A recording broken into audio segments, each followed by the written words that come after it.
What's going on, Game Crew? I'm Ty, and I'm here today with the very first episode of What I'd Change, the series where I let you know what I would do to make a game a 10.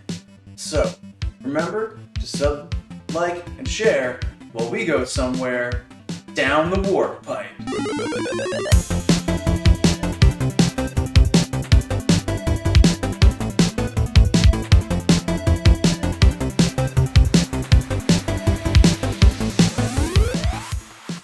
You played this game, that cyborg's kinda shady, the AI is its baby, totally play this game.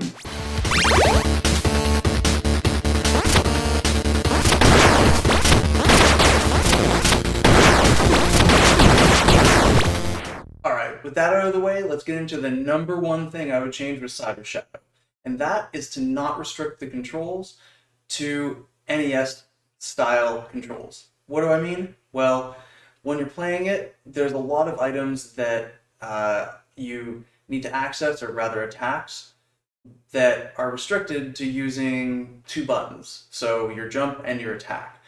Whereas if the control scheme was opened up to use more modern controls, or even model after the Super Nintendo instead of the NES, you would actually have a vastly more accessible, and I would argue, a more robust control system.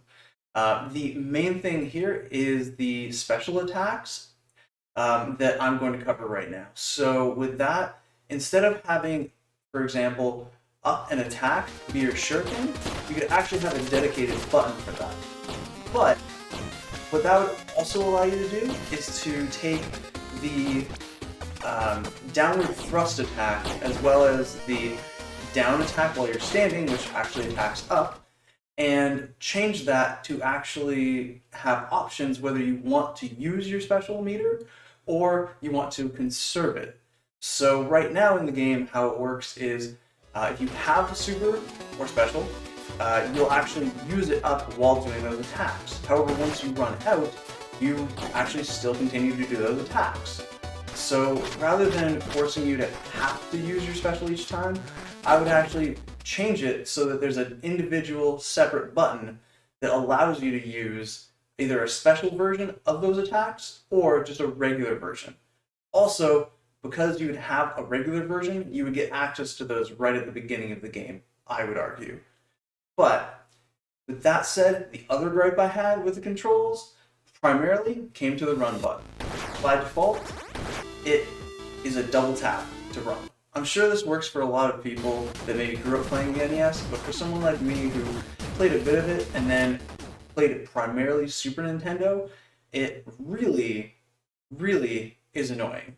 And even if you change the default to be a separate run button rather than double tap to run, which the developer did think ahead and put that in the options, you actually run into a problem where you have to push the run button every time you change directions as if you were double tapping, rather than just holding the button down. So I would actually change it so that, yeah, keep the double tap to run for the people that want it. I'm fine with that being the default. That was your vision. However, the button press to run should just be able to be held rather than have to be pushed each time you change directions. And one other small thing I would change is to either completely remove the charging attack or to actually change it to have some other property like maybe homing where it will attack the nearest enemy automatically. I would argue it either not existing or allowing you to attack a nearer enemy would probably be the best bet. I would personally go with making it homing so that if you do charge it up, you automatically move to attack whatever is the closest enemy to you. So the next part here, we're going to talk about the pickups, or power-ups, if you will. With these, you get them generally at checkpoints if you decide to spend the money to activate them. However, the option to either pick it up or not pick it up would be a great addition, rather than making it mandatory once you activate it in that area. The other primary thing that I would change with them is rather than having you use them after 3 hits, just design a certain section of the area, almost like what Donkey Kong Country 2 did with the animal buddies, where once you get to a certain section, the animal buddies just poof, disappear. That would work really well with the power-ups in this game as well. So you could go through a whole section sort of on easy mode with the power-up, or you'd have the choice of not equipping the power-up. So why not make it a player choice rather than something mandatory, and also make it something that can assist players who maybe aren't as technically proficient at the game and want an easier way to get through some of the levels.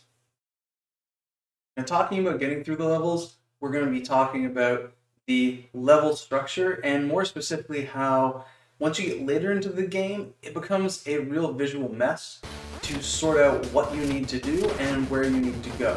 I understand the concept here. It's supposed to be much harder and much more sort of overwhelming to you as the player, but really it just made it more difficult and a lot harder to get through those sections just because of the visual overstimulation rather than any specific design or enemy placement. This also couples into the checkpoints getting further and further apart as you get later into the game. I would actually kind of show those up and make a more consistent checkpoint system throughout the entire game. I felt like kind of midway through the game, maybe chapters 5, 6, and 7 had the perfect checkpoints, whereas earlier in the game, they were maybe a little close, but once you get into the late game in chapters 9 and 10, definitely, you're going to notice that the checkpoints are much further apart than they were before, and in some cases, it can feel like a slog to get to the next checkpoint, rather than something where it's kind of fun the whole way through. Okay, so we're getting to the last part in terms of the structure of the game, and that's going to give a spoiler alert. So right now I'm going to talk about the end boss.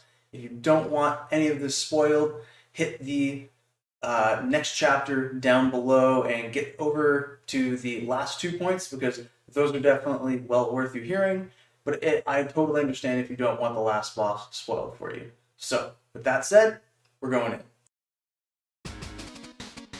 With the boss fight, at the very end, I would actually argue it's worth putting at least one checkpoint. That's what I would do. So here you have 3 bosses. Really, it's one boss that you fight first, and then a second boss with 2 forms. Where I would throw the checkpoint in would be after that first initial boss. It doesn't flow properly from a narrative perspective. It comes back each time you defeat him. And ultimately, this resulted in me dying many times just because I knew with having to go through all 3 bosses and getting hit once on that first boss, I might as well just throw myself off the level because I wasn't going to have enough in me to get further past that.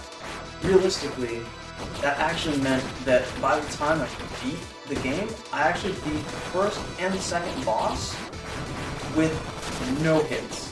So I've been many runs on the boss, as you'll see now, with no hits.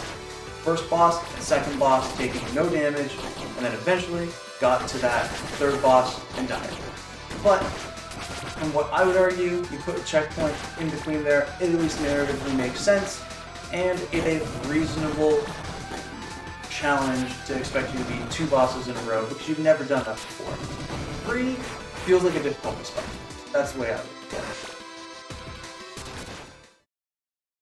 Okay, so getting to our last 2 points here that I would change in Cyber Shadow, you're going to be looking at, for me, the big thing is the achievements, primarily the boss achievements. They're really hard and they're clearly designed for those achievement hunters, which is great. I'm glad things exist for people like that, but in a game like this, where a lot of it is already really tricky and already really hard, it would have been nice to see achievements that were maybe not as brutally difficult.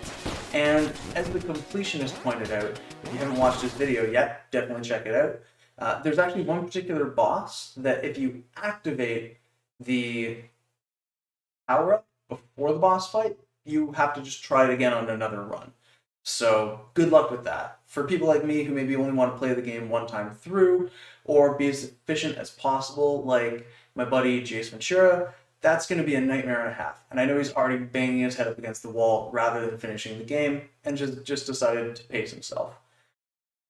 Here, with the second of these 2 points, And my last point is that there's no New Game Plus. Something like this game here is a great example of something that I would have loved to have played through a second time with all my power-ups from the end. I understand that the developers built a specific sort of replayability. You can retraverse to old sections from control pads, but really it would have been nice to just jump into a New Game Plus, have a quick run through, and be able to access those earlier sections without having to constantly retraverse and re-enjoying the game myself. Also, that would have been really cool to fight earlier bosses with later power-ups, because that's something that doesn't happen, as bosses don't respond. Alright, so with that said, we're going to wrap this up. Thanks for checking it out, and let me know what you would change in Cyber Shadow down below to make it a 10 out of 10 for you. With that said, I'll see you guys next Games Tuesday.